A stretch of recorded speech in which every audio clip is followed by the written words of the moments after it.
ہمارے ہاں بڑے بڑے سمجھدار لوگ نفسیاتی ہو جاتے ہیں، بڑی بڑی سمجھدار خواتین نفسیاتی ہو جاتی ہیں۔ میری ساس باتیں کرتی ہے، میری نند باتیں کرتی ہے، مجھے فلانا باتیں کرتا ہے، مجھے فلانا۔ بھائی باتیں، جس کے منہ میں زبان ہے اس نے بات تو کرنی ہے۔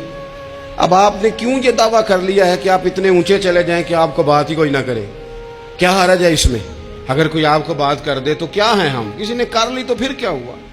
اس کا اتنا اثر قبول کرنا کہ ساری رات سونا ہی نہ، پریشان ہو جانا۔ اور بعض لوگ ایسے ہیں جنہیں اتنی باتیں نہیں ہوتی جتنی انہیں ٹینشن ہوتی ہے، یعنی وہ دو بندے کونے میں کھڑے ہیں تو میری ہی بات کر رہے ہیں، اور بھائی تو اتنا اہم نہیں ہے، انہیں کوئی اور کام بھی ہو سکتا ہے، تیری بات ہی انہوں نے کرنی۔ بلا وجہ لوگ سمجھتے ہیں کہ میں بڑا اہم آدمی ہوں، وہاں بھی مجھ پہ تبصرہ ہو رہا ہے، یہاں بھی ہو رہا ہے۔ اس پہلو سے باہر آئیں، اس کمپلیکس سے نکل آئیں۔ ابن حزم کہتے ہیں کہ مصر میں ایک تاجر بڑا کامیاب ہو گیا تھا، بڑا کامیاب تاجر ہو گیا۔ تو زندگی میں جتنے لوگ بھی کامیاب ہوتے ہیں ان سے حسد ہوتا ہے، اس سے بھی اس کے ارد گرد کے لوگوں نے حسد شروع کیا۔ اب تاجروں نے پلاننگ کی کہ اسے خراب کیسے کرنا ہے۔ وہ ایک دن اپنے گھر سے نکلا، سفید کرتا سفید پگڑی باندھ کے باہر۔ اب 5-6 لوگوں نے پہلے سے منصوبہ بندی کی ہوئی تھی۔ ایک صاحب اسے ملے، کہنے لگے ماشاءاللہ آج تو سفید کرتے پر سبز امامہ، سبز پگڑی بڑی ہی اچھی لگ رہی ہے۔ تو ہنس کے کہنے لگا لگتا ہے آپ سو کے اٹھ کے آئے ہیں، پگڑی تو میری سفید ہے۔ اس نے کہا چلو پگڑی تو سبز ہی ہے، باقی آپ نہیں مانتے تو آپ کی مرضی۔ وہ آگے بڑھا، تو اب کیونکہ پلاننگ تھی تو ایک شخص اور ملا، اس نے کہا کیا بات ہے، سفید کرتے پر آپ کا پیلے رنگ کا امامہ کیا جچتا ہے؟ اس نے کہا یار کو خدا کا خوف کر۔ ہنس کے کہا کیا ہو گیا، تیری اینک کا نمبر تو نہیں تبدیل ہونے والا ہوا؟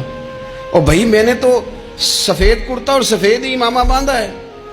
اب 2-3 لوگوں کی دفعہ تو وہ مسکرایا، لیکن وہ ڈھیر سارے لوگوں نے منصوبہ بندی کی تھی۔ وہ جب چوتھے کے پاس گیا تو اس نے بھی کہا کہ کیا بات ہے سفید کرتے پر پیلے رنگ کے امامے کی؟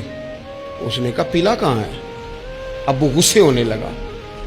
اب وہ چھٹے کے پاس گیا تو اس نے کہا جناب کیا بات ہے سفید کرتا اور کالا امامہ؟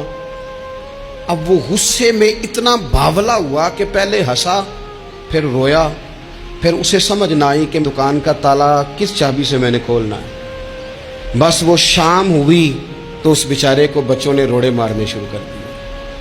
وہ اتنی تکلیف میں آ گیا کہ لوگ اسے پاگل کہنے لگے۔ کیوں؟ اس لیے کہ لوگ منصوبہ بند، افواہ تھی نا کہ میری طبیعت خراب ہے، تو لوگوں نے حال پوچھ پوچھ کر بیمار کر دیا۔ لوگوں کی باتیں، لوگوں کے تبصرے، لوگوں کے کومنٹس۔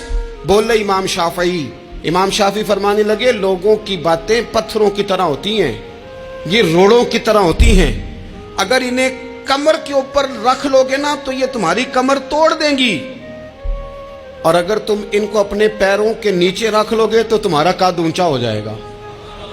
بس دنیا میں وہ لوگ پریشان ہوتے ہیں جو لوگوں کی باتوں کو کندھوں پر سوار کر لیتے، جو پیروں کے نیچے رکھے، جو پاؤں کے نیچے رکھے ان کا قد۔ وہ پرانے زمانے میں نا عارف رومی رحمۃ اللہ علیہ فرماتے ہیں کہ ایک بیل گائے گر گئی تھی کنویں کے اندر، تو اب وہ لوگ اس کو نکال تو نہیں سکتے تھے، تو انہوں نے اس طرح کیا کہ مٹی ڈالنی شروع کر دی کہ اب بدبو آئے گی، پریشانی ہوگی، تو اس کو بند کر دیتے ہیں اندر ہی کنویں کو، کنواں نئی جگہ پہ کھود لیتے ہیں۔ انہوں نے جب اس کے اندر مٹی ڈالی نا تو وہ گائیں جو تھی وہ مٹی جھاڑ کے تو مٹی کے اوپر آ گئی۔ انہوں نے پھر مٹی ڈالی تو وہ تھوڑی اور اوپر آ گئی، اور مٹی ڈالی تو اور وہ مٹی ڈالتے گئے اور گائیں وہاں سے کنویں سے باہر آ گئی۔ لوگوں نے دفن کرنا چاہا، وہ باہر نکل آئی۔ اور میرے بھائی لوگ بھی اپنی باتوں میں دفن کرنا چاہتے ہیں، لیکن یاد رکھنا جو چمکنے والے تھے وہ چمکتے ہی رہے، جن کو اللہ نے عزت دی تھی ان کی گھٹائی کوئی نہیں سکا۔ اتنی لمبی زبانیں کھول کے لوگوں نے صحابہ کے بارے میں باتیں کی، لیکن سورج چمک رہا ہے صدیق اکبر کی شان کا، عظمتیں دمک رہی ہیں فاروق اعظم کی، عروج ہے جناب فاروق اعظم کو، نگر نگر گلی گلی دنیا علی علی کرتی چلی جا رہی ہے۔